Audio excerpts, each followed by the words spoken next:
साजिश है तो अब इसके ऊपर अब मैं और क्या टिप्पणी करूं। हकीकत है कि जिस तरीके से जनता दल यूनाइटेड पूरी तरीके से बौखला चुकी है, जिस तरीके से माननीय नीतीश कुमार जी अपनी हार से ऑलरेडी हताश हो चुके हैं, ये तो बात वो मान ही चुके हैं ना कि हार तो रहे ही हैं।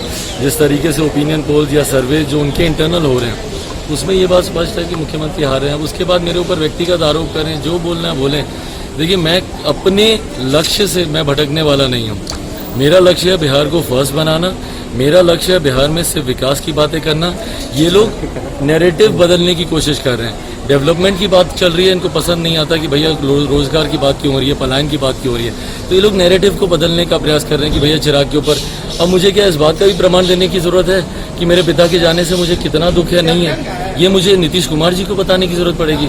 बट बहरहाल नीतीश कुमार जी जान रहे कि जिस तरीके से मुंगेर में इतनी शर्मनाक घटना घटी, जिस तरीके से वहां पर श्रद्धालुओं के ऊपर जिस तरीके से लाठियां चलाई गई, बर्बरता से पीटा गया, गोलियां तक चलाई गई, ये तो जनरल डायर की भूमिका में आ गया ना नीतीश कुमार जी। जिस तरीके से जनरल डायर ने वहां पर जलियांवाला बाग में जिस तरीके से निर्दोषों के ऊपर उन्होंने गोलियां चलाई थी, उन्हें मौत के घाट उतारा था, एग्जैक्टली वही सिचुएशन इन्होंने मुंगेर में क्रिएट कर दिया। जिस तरीके, भाई किसको नहीं पता श्रद्धालु उस दिन जाएंगे मूर्ति विसर्जन के लिए? किसको नहीं पता था? सबको पता था। तो उसके बाद क्यों प्रशासन हाथ पर हाथ धरकर बैठा रहा? क्यों उन्होंने उचित व्यवस्था वहां पर नहीं की? जस्ट बिकॉज कि आपके एक बहुत ही रसूखदार सहयोगी की सुपुत्री हैं वहां की स्थानीय एसपी, इसीलिए उनके ऊपर कोई कार्रवाई नहीं होगी या इसीलिए उनको संरक्षण मिलता रहेगा नीतीश कुमार जी का, ये भी गलत है। और जिस जनरल डायर की भूमिका में नीतीश कुमार जी आए हैं, उनको भी इस बात का जवाब देना होगा कि वहां पर माता के श्रद्धालुओं के ऊपर गोली क्यों चली, उनको मारा क्यों गया, उसमें से एक मृतक की जान क्यों गई और बाकी जितने अस्पताल में वहां पर घायल हैं उसके जिम्मेदार कौन है? आज प्रधानमंत्री जी आ रहे हैं पटना में सभा की, क्या लगता है, उम्मीद है कुछ बोलेंगे? बिहार के विकास के लिए जरूर बोलेंगे और मैं चाहता हूँ, मैं सुनना चाहता हूँ कि प्रधानमंत्री जी बिहार के विकास के लिए और क्या नई बातें यहाँ पर करते हैं। बट बहरहाल पुनः वो मेरे प्रदेश आ रहे हैं, उसके लिए मैं उनका स्वागत करता हूँ अपनी तरफ से, अपनी पार्टी की तरफ से।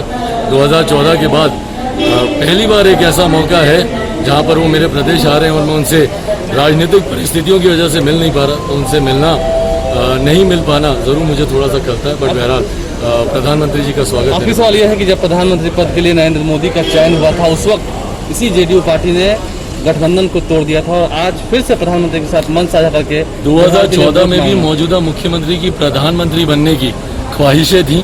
ये ख्वाहिशें अभी भी मरी नहीं है उनकी।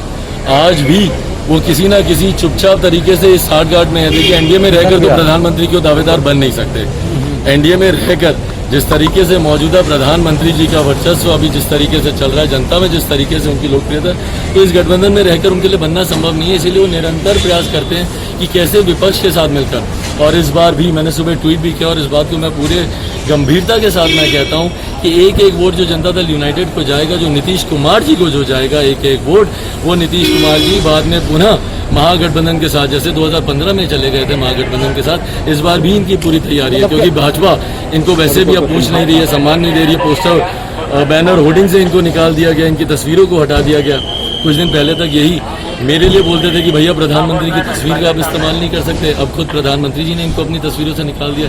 तो अब ये इस प्रयास में है कि कैसे ये वापस महागठबंधन के साथ 10 नवंबर को परिणामों के बाद ये उनके साथ हाथ मिलाएंगे, कांग्रेस राजद के साथ जाएंगे और पुनः 2024 में प्रधानमंत्री की अपनी दावेदारी पेश करेंगे। लेकिन उनके मंत्री का कहना है कि तेजस्वी के बी टीम के रूप में आप काम कर रहे हैं। संजय झा ने साफ साफ कहा है तेजस्वी की ए टीम के तौर पर नीतीश कुमार जी काम कर रहे हैं। इस बात को मैं स्पष्ट तौर से कह दूं, उनके लिए काम कर रहे हैं, उनके साथ। और चुनाव के बाद ये आप लोगों से भी छुपा हुआ नहीं है कि किस तरीके से महागठबंधन के साथियों से चुपचाप इन्होंने मिलने का प्रयास किया है और अभी से नहीं किया, लंबे समय से किया। आप ही लोग मुझे इस बात की जानकारी देते हैं, मीडिया के साथियों से मुझे मिलती है कि ये प्रयासरत रहे हैं, ये कि महागठबंधन के नेताओं से मिले। अभी भी गुपचुप इनकी बातचीत चल रही है और 10 नवंबर को इनके अगर कुछ विधायक जीत कर आते हैं तो ये प्रयासरत रहेंगे कि महागठबंधन के साथ जाकर सरकार ये चाहते हैं कि आज मंच साझा करेंगे प्रधानमंत्री के साथ, लेकिन सरकार बनाएंगे तेजस्वी के साथ, यही इनकी सोच रहती है हमेशा से।